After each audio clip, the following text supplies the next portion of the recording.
So hello everyone, this is Samriddhi Sharma. Welcome back to my YouTube channel. And today आज हम start करेंगे एक नया topic, menstrual cycle. And if you have not subscribe the channel yet, तो किसका wait कर रहे हो यार, जल्दी से सब्सक्राइब कर दो channel and let's start. So what is menstrual cycle? The reproductive cycle in female primate is called menstrual cycle. जितने भी मैमल्स में से जो प्राइमेट्स वाले जो मेंबर्स होते हैं, उनके अंदर एक रिप्रोडक्टिव साइकिल चलती है जिसे हम क्या बोलते हैं, मेंस्ट्रुअल साइकिल बोलते हैं। ठीक है, और इसका जो एवरेज ड्यूरेशन होता है वो होता है 28 to 29 डेज। थोड़ा बहुत डिफर भी कर सकता है ऊपर नीचे, बाकी एट एन एवरेज 28 से 29 डेज के इंटरवल में मेंस्ट्रुअल साइकिल रिपीट होता है। ठीक है, फिर दो टर्म यहाँ पे हमारे पास आती हैं, menarche and menopause. What is menarche? तो मेनार्क इज फर्स्ट मेंस्ट्रुएशन, यानी कि जब किसी फीमेल्स के अंदर मेंस्ट्रुएशन जब स्टार्ट होता है, जो है प्यूबर्टी की एज में जो है फीमेल्स के अंदर मेंस्ट्रुएशन स्टार्ट होता है अराउंड 13 to 14 ईयर्स की जब होती है, जनरली तब स्टार्ट होता है। तो वो जो फर्स्ट मेंस्ट्रुएशन होता है उसे हम बोलते हैं मेनार्क। और अराउंड 50 ईयर्स की जब कोई फीमेल होती है तो उसके अंदर मेंसेस आना बंद हो जाते हैं, तो जो लास्ट जो मेंस्ट्रुएशन है उसे हम क्या बोलेंगे, मेनोपोज। ठीक है, तो नाउ लेट्स स्टार्ट। अब ये जो हमारी पूरी मेंस्ट्रुअल साइकिल है, मैंने बताया अराउंड 28-29 डेज की होती है। तो इसको हमने 3 फेज में डिवाइड किया है। जो फर्स्ट डे से लेके 5th डे तक का जो फेज होता है उसे हम बोलते हैं मेंस्ट्रुअल फेज। जो 5th डे से लेके 14th डे तक का फेज होता है उसे हम बोलते हैं फॉलिकुलर फेज, या फिर प्रोलिफरेटिव फेज, या फिर प्री ओव्यूलेटरी फेज। जो ओव्यूलेशन होता है वो अप्रॉक्स 14th डे पे होता है, तो उससे पहले का जो है फेज है ये फॉलिकुलर फेज, तो इसलिए हम क्या बोलेंगे इसे प्री ओव्यूलेटरी फेज। ठीक है, एंड थर्ड फेज होता है हमारा luteal phase, post ovulatory phase, या फिर सीक्रेटरी फेज। और ये कब से कब तक होता है, 15th डे से लेके 30th डे तक होता है ये। तो ओव्यूलेशन के बाद का फेज है ये, तो इसलिए हम इसको क्या बोल रहे हैं, पोस्ट ओव्यूलेटरी फेज हम यहाँ पे बोल रहे हैं। वन मोर पॉइंट यहाँ पे है, जो पोस्ट ओव्यूलेटरी फेज होता है वो फिक्स होता है 14 डेज का। पूरी साइकिल चाहे आपकी 28 डेज की हो, चाहे 30 डेज की हो, चाहे 21 डेज की हो, बट पोस्ट ओव्यूलेटरी फेज का ड्यूरेशन हमेशा 14 डेज का ही होगा, ये फिक्स है। ठीक है, सो नाउ लेट्स स्टार्ट। तो अभी मेंस्ट्रुएशन हो रहा है फीमेल में, तो जितने भी हार्मोन्स का लेवल है वो कम है, एलएच का लेवल कम है, एफएसएच का लेवल कम है, एस्ट्रोजन प्रोजेस्टेरोन सबका लेवल क्या है, कम है। कॉर्पस लुटियम डिजनरेट हो चुकी है, और स्ट्रैटम फंक्शनैलिस जो है शेड ऑफ हो चुकी है। Now what is stratum functionalis here? तो एंडोमेट्रियम में भी क्या है, 2 पार्ट होते हैं, एक स्ट्रैटम बेसिलिस और एक स्ट्रैटम फंक्शनैलिस। तो स्ट्रैटम बेसिलिस जो है, चाहे कोई सा भी फेज चल रहा हो आपके मेंस्ट्रुअल साइकिल का, उसकी थिकनेस हमेशा कांस्टेंट होती है।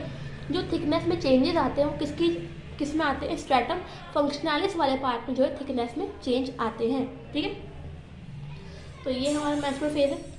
सेकेंड हम आते हैं फॉलिकुलर फेज पे। अब क्या है, oestrogen progesterone give negative feedback here. Now what is this negative feedback and positive feedback? तो मैं समझाती हूँ आपको। सबसे पहले बात करते हैं नेगेटिव फीडबैक की। अगर किसी हार्मोन का जो लेवल है वो अभी कम है, और अगर वो नेगेटिव फीडबैक देगा तो क्या होगा, उसका लेवल बढ़ जाएगा। मतलब नेगेटिव मतलब क्या हो रहा है कि अपोजिट काम चलता है यहाँ पे। अगर किसी हार्मोन का लेवल कम है और उसको अपना लेवल बढ़ाना है, यानी कि अपोजिट काम करना है ना, तो नेगेटिव फीडबैक देगा। अगर किसी हार्मोन का लेवल ज़्यादा है और उसको अपना लेवल कम करना है, यानी कि अपोजिट काम करना है, तो भी क्या देगा, नेगेटिव फीडबैक देगा। तो पॉजिटिव फीडबैक, फिर पॉजिटिव फीडबैक क्या होता है, पॉजिटिव फीडबैक मतलब सेम काम करना है। लाइक अगर किसी हार्मोन का लेवल ज़्यादा है और उसका अपना लेवल अभी भी बढ़ाना है और बढ़ाना है, तो फिर वो क्या देगा, पॉजिटिव फीडबैक देगा। अगर किसी हार्मोन का लेवल कम है और उसको अपना लेवल और कम करना है, तो भी वो क्या देगा, पॉजिटिव फीडबैक देगा। सिंपल सी बात है, नेगेटिव फीडबैक मतलब जब अपोजिट काम करवाना। अगर लेवल ज़्यादा है और लेवल कम करवाना है तो भी नेगेटिव फीडबैक, लेवल ज़्यादा है और लेवल कम है और ज़्यादा करवाना है तो भी नेगेटिव फीडबैक। यानी कि अपोजिट काम करवाना हो तो नेगेटिव फीडबैक, और सेम काम करवाना है तो पॉजिटिव फीडबैक। इस तरह से आप ले सकते हो। तो अभी क्या है, एस्ट्रोजन प्रोजेस्टेरोन का लेवल कम है, और ऑब्वियसली बात है एस्ट्रोजन प्रोजेस्टेरोन का लेवल जो है बढ़ाना है हमें, तो हम क्या कर रहे हैं, अपोजिट काम करवा रहे हैं ना, तो हम नेगेटिव फीडबैक देंगे, राइट। तो एस्ट्रोजन प्रोजेस्टेरोन यहाँ पे क्या करेगा, नेगेटिव फीडबैक देगा। किसको, GnRH को। हाइपोथैलेमस से निकलता है ये हार्मोन, तो उसको नेगेटिव फीडबैक देंगे ये। तो GnRH क्या करेगा, LH और FSH के जो रिलीज को स्टिमुलेट करने का काम करेगा। पिट्यूटरी हार्मोन होते हैं LH और FSH, उनके रिलीज को स्टिमुलेट करेगा GnRH। तो जैसे ही LH FSH का लेवल बढ़ेगा तो क्या होगा, FSH के लेवल को बढ़ने से क्या होगा, फॉलिकल्स का डेवलपमेंट स्टार्ट होगा। ये जो प्राइमरी फॉलिकल्स थी हमारी बॉडी में इतनी सारी, वो किस में कन्वर्ट होना स्टार्ट होंगी, सेकेंडरी फॉलिकल में। सेकेंडरी फॉलिकल किस में कन्वर्ट होना स्टार्ट होंगी, टर्शियरी फॉलिकल में। ठीक है, तो FSH का लेवल बढ़ने से क्या हुआ, फॉलिकल्स का डेवलपमेंट स्टार्ट होने लगा। अब क्या होगा कि ये फॉलिकल्स होती है ना, सेकेंडरी फॉलिकल जो होती है उसमें क्या होता है, थीका लेयर होती है जो क्या करती है, एस्ट्रोजन सीक्रेट करती है। ऐसे ही टर्शियरी फॉलिकल में क्या होता है, वही थीका लेयर थीका एक्सटर्ना और थीका इंटरना में डिफ्रेंशिएट हो जाती है। तो यहाँ पे जो थीका इंटरना वाला पार्ट होता है वो बहुत सारा एस्ट्रोजन सीक्रेट करता है। तो जैसे ही ये प्राइमरी या सेकेंडरी से टर्शियरी फॉलिकल बनेंगी तो इनकी लेयर से एस्ट्रोजन निकलेगा, तो यानी कि एस्ट्रोजन का लेवल बहुत ज़्यादा बढ़ जाएगा हमारी बॉडी में, राइट। तो वो यहाँ लिखा है theca layer of follicle secrete oestrogen. उसके बाद क्या होगा, एस्ट्रोजन प्रोजेस्टेरॉन सीक्रेट हो रहे हैं तो एंडोमेट्रियम की थिकनेस बढ़ेगी। देखो दो चीज़ें होती है यहाँ पे, लाइक एंडोमेट्रियम की थिकनेस को बढ़ाने का काम कौन करता है, एस्ट्रोजन, और एंडोमेट्रियम की थिकनेस को मेंटेन रखने का काम कौन करता है, प्रोजेस्टेरॉन करता है। साफ साफ लिखा हुआ है एनसीईआरटी में that progesterone maintain the thickness of endometrium. अगर प्रोजेस्टेरॉन का लेवल कम हो जाएगा तो एंडोमेट्रियम शेड ऑफ हो जाएगी। ठीक है, अब क्या हुआ, ठीक है, तो एंडोमेट्रियम की थिकनेस बढ़ रही है क्योंकि एस्ट्रोजन का लेवल बढ़ रहा है, तो एंडोमेट्रियम की थिकनेस बढ़ रही है और थिकनेस को मेंटेन कौन रख रहा है, प्रोजेस्टेरॉन। ठीक है, अब क्या है, ये high level of oestrogen give positive feedback. Positive feedback कैसे भाई, उसका लेवल ऑलरेडी हाई है और उसको अभी और बढ़ाना है अपना लेवल, तो वो क्या करेगा, वो पॉजिटिव फीडबैक देगा। तो जैसे ही पॉजिटिव फीडबैक देगा वो किसको, GnRH को, तो और ज़्यादा LH FSH रिलीज होंगे। अब जैसे ही FSH रिलीज हुआ और ज़्यादा तो क्या होगा, टर्शियरी फॉलिकल से ग्राफियन फॉलिकल बन जाएगा। ठीक है, फॉलिकल का डेवलपमेंट और ज़्यादा फर्दर होएगा ना, तो टर्शियरी फॉलिकल से क्या बन जाएगा, ग्राफियन फॉलिकल बन जाएगा। जो 1 डिग्री oocyte का मियोसिस 1 जो है अरेस्ट हुआ पड़ा था वो जो पूरा हो जाएगा, सेकेंडरी oocyte में वो कन्वर्ट हो जाएगी, राइट। और LH का लेवल बढ़ने से क्या होगा, LH का लेवल बढ़ने से ओव्यूलेशन हो जाएगा। वो जो सेकेंडरी oocyte है वो ग्राफियन फॉलिकल से क्या होगी, रिलीज हो जाएगी। ये भी लाइन जो है एनसीईआरटी में क्लियरली लिखी हुई है that LH search is responsible for ovulation.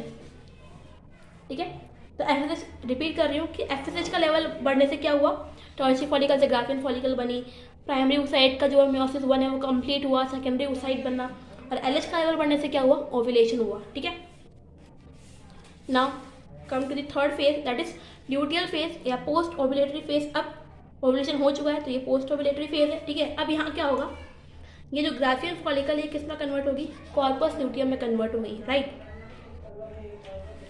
इस कॉर्पस ल्यूटियम को मेंटेन रखने का काम कौन करता है, LH मेंटेन कॉर्पस ल्यूटियम। ठीक है, जो हमारा LH हार्मोन होता है वो कॉर्पस ल्यूटियम को मेंटेन रखता है। उसके बाद क्या है, corpus luteum secrete progesterone. Corpus luteum oestrogen progesterone दोनों ही सीक्रेट करती है, बट मेनली क्या सीक्रेट करती है, प्रोजेस्टेरॉन सीक्रेट करती है। एस्ट्रोजन थोड़ा कम अमाउंट में सीक्रेट करती है, राइट। अब क्या करेगा ये प्रोजेस्टेरॉन, अब एस्ट्रोजन प्रोजेस्टेरॉन निकल रहे हैं कॉर्पस ल्यूटियम से, तो क्या होगा, एंडोमेट्रियम की थिकनेस और बढ़ेगी, राइट। अब क्या होगा कि हाई लेवल ऑफ प्रोजेस्टेरॉन जो है ये नेगेटिव फीडबैक देगा GnRH को, राइट। यानी कि अभी नेगेटिव फीडबैक मतलब अभी इसका लेवल हाई है और नेगेटिव फीडबैक दे रहा है, यानी कि अपोजिट काम करवा रहा है वो, यानी कि अब उसका लेवल कम करने के लिए वो फीडबैक दे रहा है। तो जैसे GnRH को नेगेटिव फीडबैक देगा प्रोजेस्टेरॉन, वैसे क्या होगा, GnRH LH और FSH का रिलीज को कम कर देगा। और जैसे ही LH का लेवल कम होगा क्या हो जाएगा, यहाँ पे कॉर्पस ल्यूटियम को मेंटेन कौन रख रहा था, LH रख रहा था। अब LH का लेवल हो गया कम तो कॉर्पस ल्यूटियम क्या हो जाएगी, डीजनरेट हो जाएगी। और कॉर्पस ल्यूटियम क्या कर रहा था, प्रोजेस्टेरॉन सीक्रेट कर रहा था ना। तो जैसे ही कॉर्पस ल्यूटियम डीजनरेट हो जाएगी, प्रोजेस्टेरॉन का कोई सोर्स नहीं है हमारे पास, तो जैसे ही प्रोजेस्टेरॉन कम होगा वैसे ही एंडोमेट्रियम शेड ऑफ हो जाएगी, बिकॉज प्रोजेस्टेरॉन ही तो एंडोमेट्रियम की थिकनेस को मेंटेन रख रहा था। जैसे ही प्रोजेस्टेरॉन कम हुआ वैसे ही क्या होगा, एंडोमेट्रियम शेड ऑफ हो जाएगी, दोबारा आपकी वो मेंस्ट्रुअल फेज जो है स्टार्ट हो जाएगा। ठीक है, so this is all about menstrual cycle. अब यहाँ पे हम क्या करते हैं, एक डायग्राम देख लेते हैं एनसीईआरटी का। ये डायग्राम भी हम डिस्कस कर लेते हैं एनसीईआरटी का। इसमें क्या दे रखा है कि ये देखो एलएच और एफएसएच का जो पीक लेवल है वो हमें कहाँ दिख रहा है, 14th डे पे, मतलब जहाँ ओवुलेशन हुआ है। ये देखो ये ओवुलेशन हुआ है ना, तब एलएच एफएसएच का जो है पीक दिख रहा है। तो यानी कि पूरी साइकिल में एलएच और एफएसएच का मैक्सिमम अमाउंट कब रिलीज होता है, ओवुलेशन के आसपास, ठीक है। सेकेंड थिंग, ये देखो यहाँ ओवुलेशन हुआ है और ये प्रोजेस्टेरॉन है। प्रोजेस्टेरॉन का पीक लेवल हमें कहाँ दिख रहा है, ओवुलेशन के बाद। तो प्रोजेस्टेरॉन का पीक लेवल कहाँ पे अटेन होता है, ओवुलेशन के बाद अटेन होता है। क्यों? क्योंकि वहाँ पे क्या होता है, कॉर्पस लूटियम होता है जो सीक्रेट करता है प्रोजेस्टेरॉन का लेवल, प्रोजेस्टेरॉन को, ठीक है। और सबसे ज़्यादा इंटरेस्टिंग बात एस्ट्रोजन, देखो एस्ट्रोजन का पीक लेवल ओवुलेशन से पहले भी अटेन हुआ है एक बार, और ओवुलेशन के बाद भी एक बार अटेन हुआ है। यहाँ पे तो क्यों अटेन हुआ है, क्योंकि जो फॉलिकल्स हैं इसकी थीका लेयर सीक्रेट कर रही है एस्ट्रोजन, और यहाँ पे थोड़ा बहुत अमाउंट में कॉर्पस लूटियम भी कर देता है। तो एस्ट्रोजन का जो पीक लेवल है पूरी साइकिल में 2 बार अटेन होता है, ओवुलेशन से पहले भी और ओवुलेशन के बाद भी। प्रोजेस्टेरॉन का सिर्फ ओवुलेशन के बाद होता है, और एलएच एफएसएच का ओवुलेशन से जस्ट पहले जो है पीक पे रहता है, ठीक है। तो बाय बाय, टेक केयर, जय हिंद।